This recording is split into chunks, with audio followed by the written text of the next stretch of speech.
dhammaan mudanayaasha golaha shaqaalaha golaha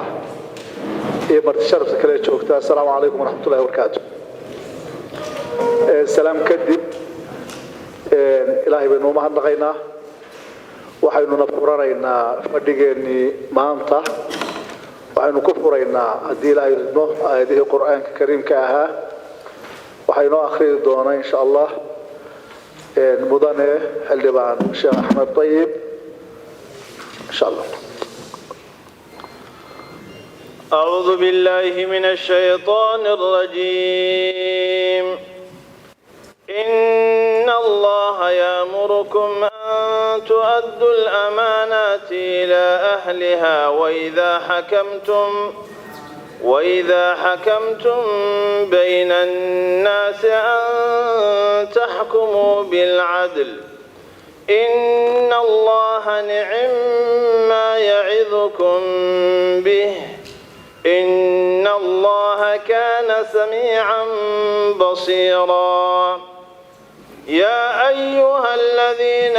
آمنوا أطيعوا الله وأطيعوا الرسول وأولي الأمر منكم فإن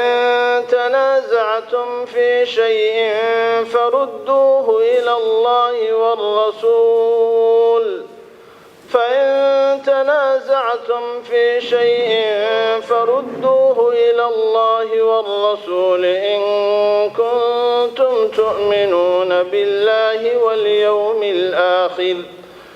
ذلك خير وأحسن تأويلا. dhammaantiin waan salaamayaa runtii waxaan sidaa uu gudoomiyuhu sheegay waxaan guddida loo xil saaray balin xeeroosaadka ay soo eegaan waqtigii naloo soo saaray halkaa guddida naloo saaray waxayd waqti dagaalkii markaa u dhammaaday oo weli xaraftii dagaalku jirto oon weli laba guruubnahay oo qoladii laga badiyana aanu cadhaysannahay qoladii badisana aanay weli hubkii dhiganay weli dagaalkii ku jirto intaa waxaa noo raacayay guruujaanu goostambeedka ku haynay oo isna guddida ku jiray marka runtii maalintii ugu horreysay xaaladaydu waa iska yar adkayd hase yeeshee waxaan idinku bishaaraynayaa oon aad iyo aadna ugu faraxsanahay inaanu maanta nahay one team hal team oo kaliya aanu nahay aanu si wanaagsan u wada shaqaynay wixii aanu ka xeer hawsaadkuna arrinka ku koobnaa aragtida xeer hawsaadka inaan qaybsamin aanu noqonay one group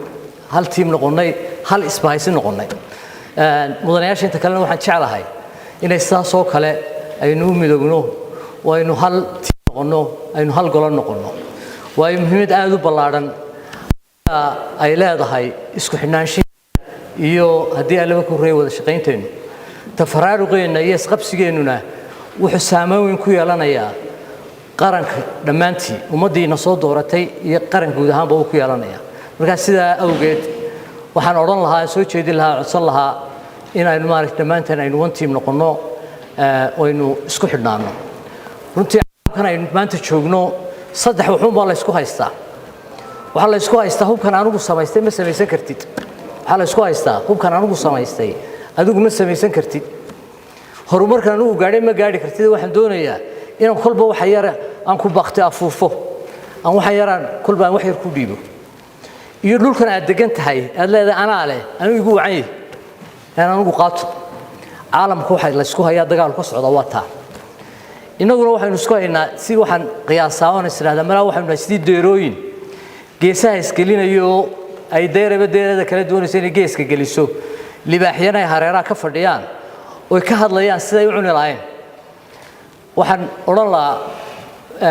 tacaalamka ka socota iyo mandaqada ka socotaaba runtii waxay u baahan tahay aragti fog oo dheer gaariya wuxuu yidhi waxaa eego waxa ka sokeeyana eeg wax kastaynu eegno waxbaa ka sokeeya inkastaan anigu gabayada ku wanaagsanayn laakiin kelmadaha qaar baa aad iyo aad ii gala oo runtii markaan arko mujtamaceennan aad iyo aad ay u dul taallaa warmiga bakti waay wuxuu yidhi abley baan rabmiyaa afeeyaashi rabaa adhaxdaan isjaraa ogso baan isdhaa afweyntaan u dhacaa haddii aynu inagoo le waxbaynu qabsanaynaa aynu adhaxda isjarayno dee meel la gaadhi mayno meel loo socon mayno marka maantana 82keenna ayaa ummadda xilkeedii oo dhammi ina saaran yahay oo laynagu aaminay way naga baxaysaa xisbinimo way naga baxaysaa reernimo waa inaynu guud ee qaranka eegnaa waa inaanay inagu dhangagaala noqon lagu soo shubto wax laakiin ka dhangagaala ah waa inaynu caqli celinaa ninka muraad leh halkan imanaya ee doonaysa muraadkiisa inuu soo dhex gashado waa inaynu inagu aynu ogaanaa aynu aragnaa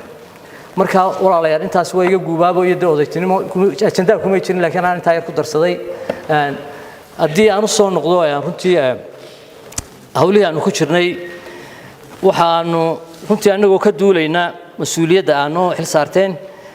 ee la xidhiidha gorfaynta xeerhoosaadka golaha wakiilada xeerhoosaadkooda annagoo maanka ku hayna ahmiyadda ballaadhan ee uu xambaarsan yahay xeerhoosaadka goluhu annagoo garwaaqsan inay muhiim tahay in wax ka beddelka kaabista lagu samaynayo nuxurka xeerhoosaadku muhiim inoo yahay annagoo gudanayna xilkii iyo waajibaadkii uu tilmaamayay xeerhoosaadku golaha iyo mabaadi'da kale goluhu ku shaqaynayo annagoo xaqiiqsanayna marxaladda kala guurka ah ee goluhu galay isla markaana ay waajib tahay in golaha cusub dejiyo xeerhoosaad loo raaco hannaanka xilgudashada iyo howlaha maamulka golaha isla markaana la faahfaahiyo habka xeerka dejinta annagoo buuxinayna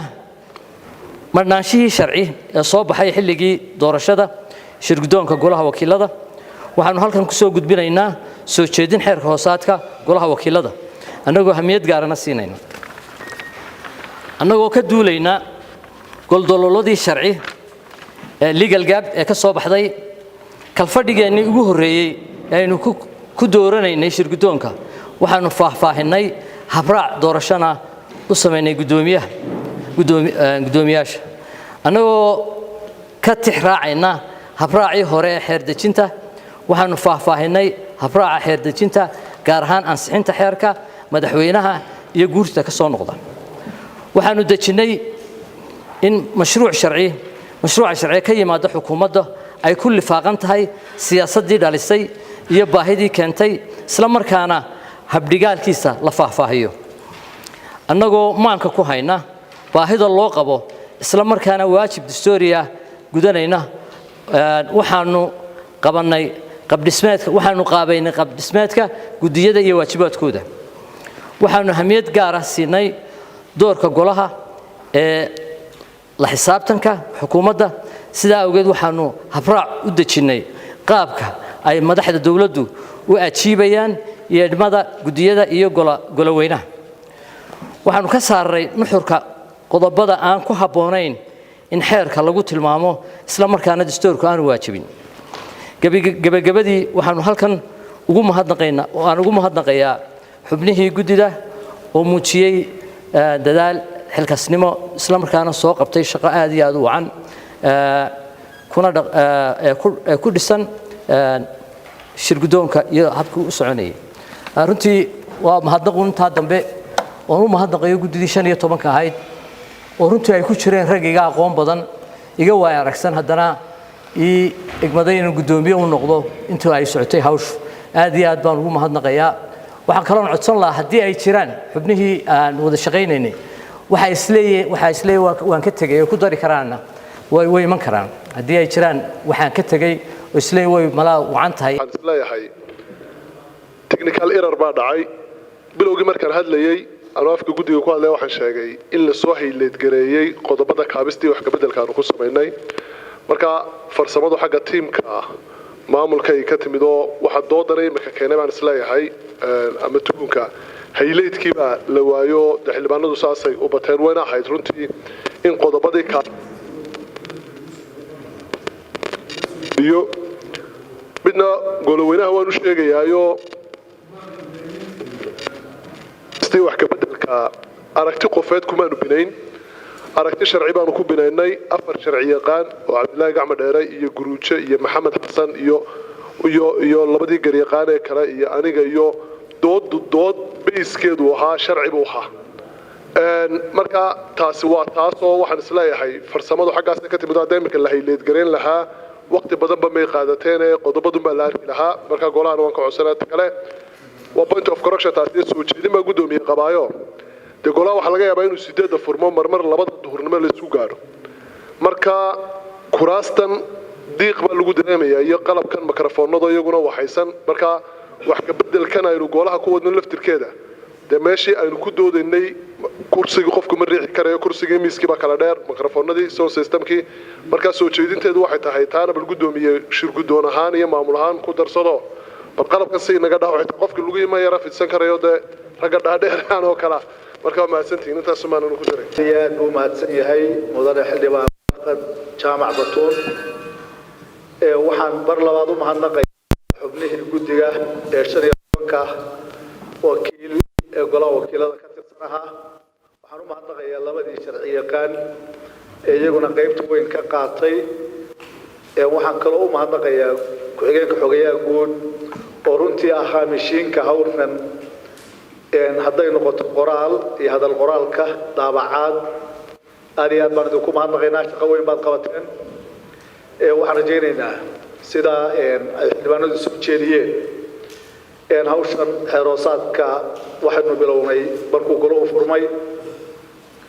waxaynuna isla qaadanay inagoo resource hore haysanay oo xeerar hore oo la develop gareeyo oo laga shaqeeyey inagoo u mahadnaqayna golayaashii inaga horreeyey ee hawsha iyadaa inoo fududeeyey oo aynaan meel yagleela ka bilaabine aynu ka bilownay meel wax yaalaan oo u baahnaa oo keliya in la hormariyo aad iyo aad baynu ugu mahadnaqaynaa cid kasta oo ku lahayd aragti ra'yi iyo wax ku dar ku lahayd aad baynu ugu mahadnaqaynaa waxaynu runtii meel bay soo gaadhsiiyeen guddigii aynu samaynay innaguna waxaynu isla qaadanay inaynu lafaguro oo ka doodno oo aynu ka buuxsanno 42 xildhibaan baa iyana 15kii doodoodii ku biiriyey arrintaasi mar haddii ay sidaa u timid howlaha ayna sugayaan ay aad u badan yihiin xeerkana ay ku caddahay markii loo baahdo in la hormarin karo oo 3 meeloodoo meel ay soo jeedin karto in lagu daro wax ka bedel ama kaabis lagu sameeyo xeeroosaadkuna uu yahay kii golaha dhiqi lahaa shaqooyinkii aynu qaban lahayn dhammaantoodna ay inooga xaniban yihiin soo jeedinta guddiga ee ah in maadaama doodoodii aynu ka buuxsanay sidii aynu uga doodnay isagoo dhammaystiran la ansixiyo soo jeedinta iyada ah ka shir guddoon ahaan aad iyo aad baanu u soo dhawaynaynaa waxaana ra'yiga siinayaa oo haddii ilaahay idmo xildhibaanada golaha wakiilada iyagana u soo jeedinayaa abiilka ay saaxiibadeenna inoo soo gudbiyeen shaqadii weynayda inoo soo qabteen innagoo ixtiraamayna hawsha inoo taalla ee weyn inagoo ixtiraamayna xildhibaanada soo jeedintii guddidii ay inoo soo jeediyeen ee ahayd ha diyaar garoobeen inamada runtii xogeyntu ha diyaar garoobeen cabdirasaaq adiga iyo raggaagii diyaar garooba waxaan soo jeedinayaa insha allahu tacaala haddii ilaahay idmo 4 ruux la kala istaago qof walibana marka aragtidiisa insha allah waa ku darsaday baan filayaa oo uu dhiibtay waxaan soo jeedinayaa xildhibaanada ogol xeerka aynu ka doodnay 15 xildhibaano soo jeedinta ay noo sameeyeen contributionkii 42 xildhibaan oo kale aynu ku daray in sidaa aynu ku soo gudbinay guddidu inagu soo gudbiyeen aynu ku raacno oo aynu ku ansixino oo ku hawlgalno oo dhaqangal ku noqdo xildhibaanada ogol waxaan ka codsanayaa inay gacanta taagaan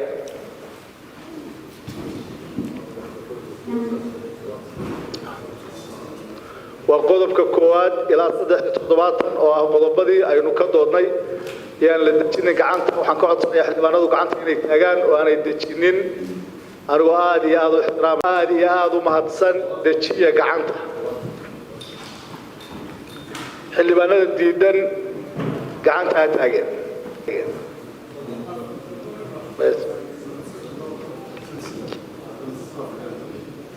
cid dejiya idinku aad u mahadsan yaa ka aamusay xildhibaanada mudanayaal xildhibaanada golaha fadhiyey waa 67 waxa ku soo biiray hal xildhibaan fadhiga inta aynu ku furnay waxa uu codeeyay in la ansixiyo 70 xildhibaan waxa diiday 4 xildhibaan waxa ka aamusay meel gacanta u taagin hal xildhibaan oo aynu ku tirinayno inuu ka aamusay sida xeerkeena iyo sharcigu qorayo 70 xubnood gudoomiyuhuna ma codayn xeerkuna sidaas ku ansaxay